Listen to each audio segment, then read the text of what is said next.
Assalamualaikum warahmatullahi wabarakatuh. Kami dari kelompok 2 mata kuliah Dana Perbankan Syariah akan menjelaskan mengenai organisasi perbankan syariah. Untuk itu, kami berterima kasih kepada yang terhormat dosen pengampu yaitu Bapak Endang Syarif SHIMM dan Ibu Risdawanti SE yang telah memberikan kami amanah untuk menjelaskan materi tersebut. Sebelumnya, saya akan memperkenalkan anggota dari kelompok kami. Yang pertama yaitu Saudari Antiwinarti dengan nomor pokok mahasiswa 2102005.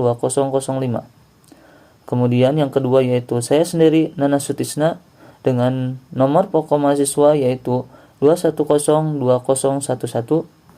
Dan yang ketiga yaitu Resti Siti Zuraida dengan nomor pokok mahasiswa yaitu 2102019.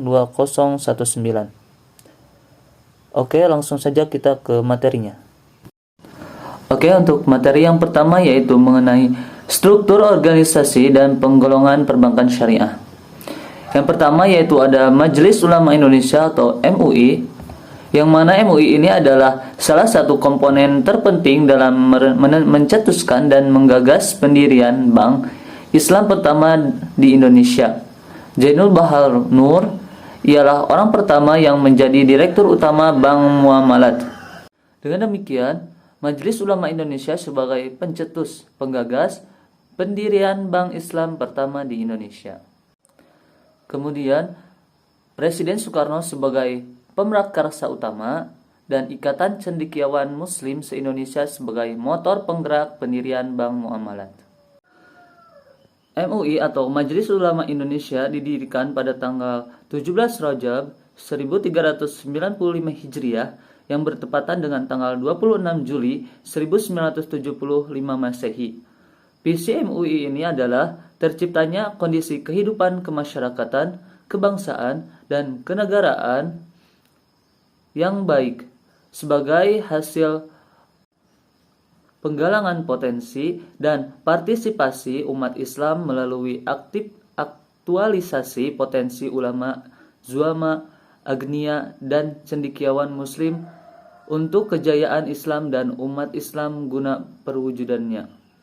Sedangkan misi dari MUI ini ialah menggerakkan kepemimpinan dan kelembagaan Islam secara efektif sehingga mampu mengarahkan dan membina umat Islam dalam menanamkan dan memupuk akidah Islamiyah, serta menjalankan syariah Islamiyah dan menjadikan ulama sebagai panutan dalam mengembangkan akhlak karimah agar terwujud masyarakat yang khair ummah.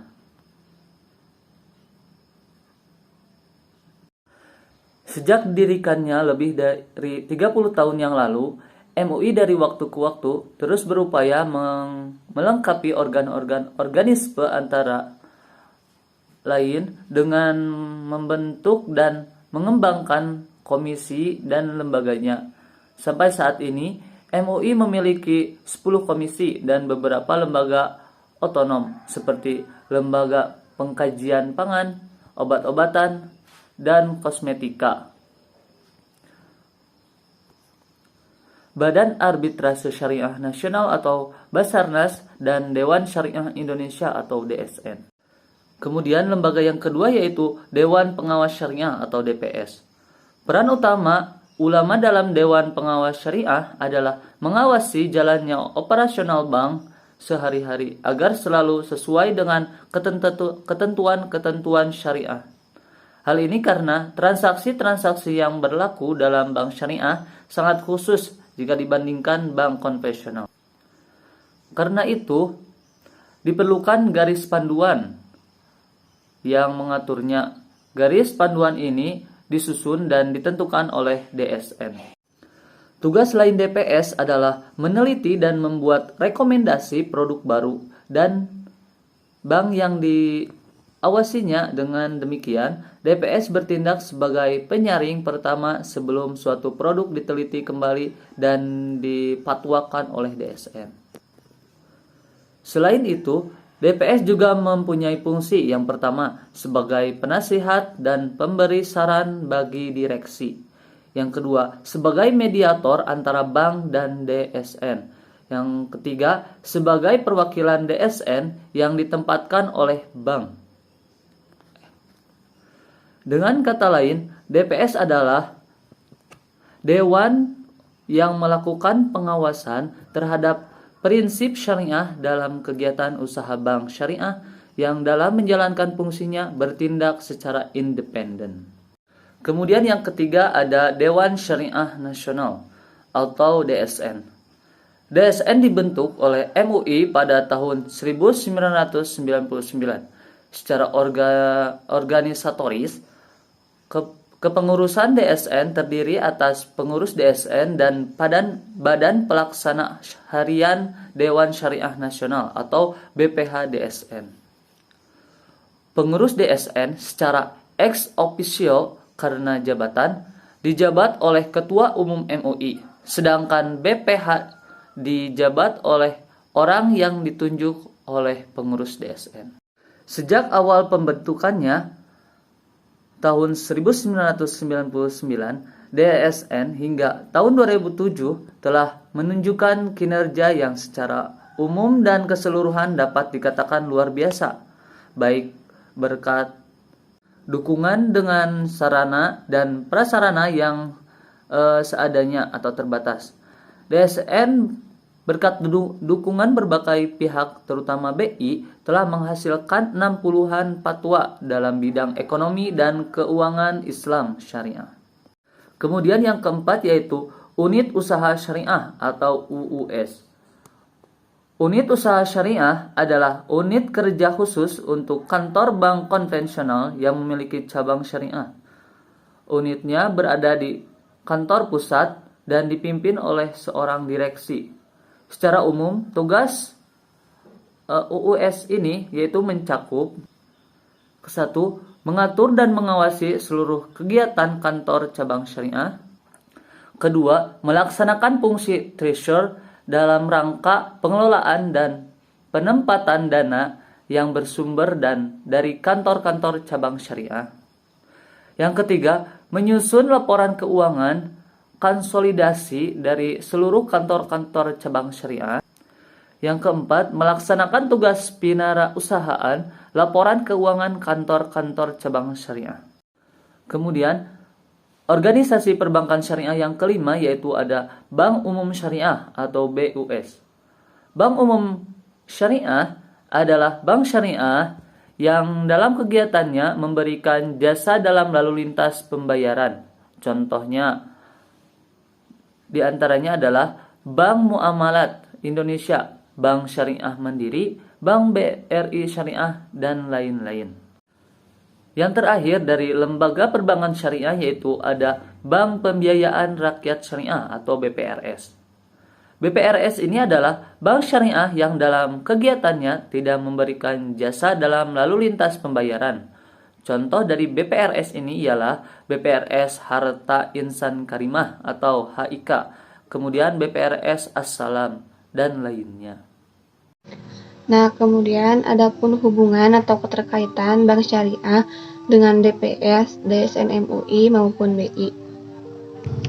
Merujuk pada surat keputusan Dewan Syariah Nasional nomor 3 tahun 2000 bahwa Dewan Pengawas Syariah atau DPS adalah bagian dari lembaga keuangan syariah yang bersangkutan, yang penempatannya atas persetujuan Dewan Syariah Nasional atau DSN.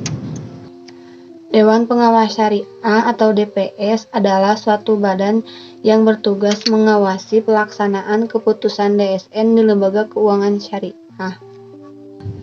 DPS diangkat dan diberhentikan di lembaga keuangan syariah melalui RUPS setelah mendapat rekomendasi dari DSN.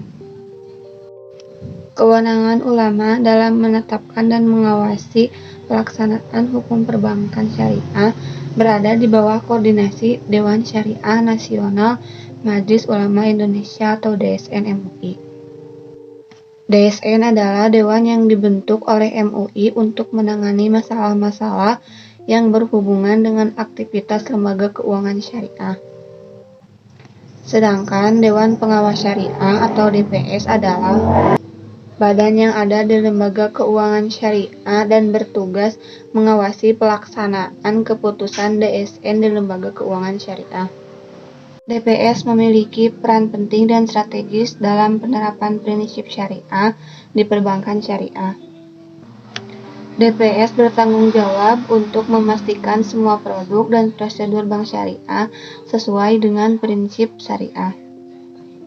Karena pentingnya peran DPS ini, maka dua undang-undang di Indonesia mencantumkan keharusan adanya DPS di perusahaan syariah dan lembaga perbankan syariah, yaitu Undang-Undang Nomor 40 Tahun 2007 tentang perseroan terbatas dan Undang-Undang Nomor 21 tentang Tahun 2008 tentang perbankan syariah. Dengan demikian, secara yuridis, DPS di lembaga perbankan menduduki posisi yang kuat karena keberadaannya sangat penting dan strategis. Kemudian adapun hubungan antara BI dengan bank syariah adalah BI sebagai bank sentral. Konsekuensi dari BI sebagai bank sentral seluruh bank yang ada di Indonesia, termasuk bank syariah, di antaranya adalah arah pengembangan bank syariah mengacu pada kebijakan BI. Ketika BI menargetkan uang yang beredar di masyarakat untuk dikurangi, maka seluruh bank harus ikut berpartisipasi sesuai dengan target BI. Yang salah satu bentuknya dengan cara memperbanyak promosi agar banyak orang yang berkeinginan untuk menabung. Untuk materi selanjutnya yaitu mengenai perencanaan organisasi. Suatu langkah utama yang dapat dilakukan untuk mencapai suatu tujuan, menunaikan kewajiban, serta melimpahkan tanggung jawab dalam suatu organisasi itu dimulai dari perencanaan organisasi, di mana pada dasarnya perencanaan organisasi itu terdiri dari pembagian usaha yang logis, penetapan garis wewenang yang jelas, serta pengukuran pelaksanaan dan prestasi. Di mana dengan perencanaan tersebut, maka dapat dibuat suatu struktur organisasi yang sehat dan efektif. Langkah-langkah yang dapat dilakukan dalam menunjang suatu keberhasilan organisasi yang sehat dan efektif, yaitu dapat dilakukan dengan memperhatikan beberapa faktor. Di antaranya, yang pertama yaitu dengan pengelompokan fungsi-fungsi. Yang dimaksud dengan pengelompokan fungsi-fungsi di sini yaitu dengan penempatan suatu jenis usaha yang logis serta penempatan seorang individual pada suatu bidang atau spesialis bidang organisasi yang dibutuhkan sesuai dengan pengetahuan, kemampuan, serta keterampilan maksimum yang dimiliki oleh seorang individual tersebut. Dengan adanya pengelompokan fungsi-fungsi ini, maka akan memudahkan seorang direksi atau seorang atasan dalam memberikan tugas, wewenang, serta pelimpahan tanggung jawab pada seorang individual tersebut. Dengan adanya pengelompokan fungsi-fungsi ini juga akan memudahkan seorang anggota organisasi dalam melakukan kinerja yang maksimal. Karena pada dasarnya, suatu keberhasilan organisasi itu dilihat dan dinilai dari kinerja seorang staf dari anggota organisasi tersebut. Dengan adanya pengelompokan fungsi-fungsi ini juga akan memudahkan suatu organisasi dalam mencapai suatu keberhasilan sesuai dengan harapan yang diinginkan oleh suatu organisasi tersebut. Langkah yang selanjutnya yaitu dengan pelimpahan tanggung jawab. Yang dimaksud dengan pelimpahan tanggung jawab di sini bukan berarti seorang direksi atau seorang direktur utama dalam suatu organisasi untuk melimpahkan seluruh tanggung jawabnya kepada anggota organisasinya, melainkan seorang direksi membagi tanggung jawabnya secara proporsional sesuai dengan kemampuan, pengetahuan, serta keterampilan yang dimiliki oleh seorang anggota organisasi tersebut.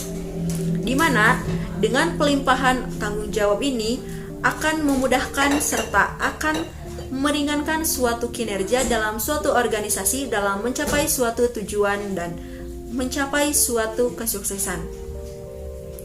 Dengan adanya pelimpahan tanggung jawab ini, maka dengan sangat adil seorang direksi akan membaginya secara proporsional sesuai dengan kemampuan yang dimiliki oleh seorang anggota organisasi tersebut.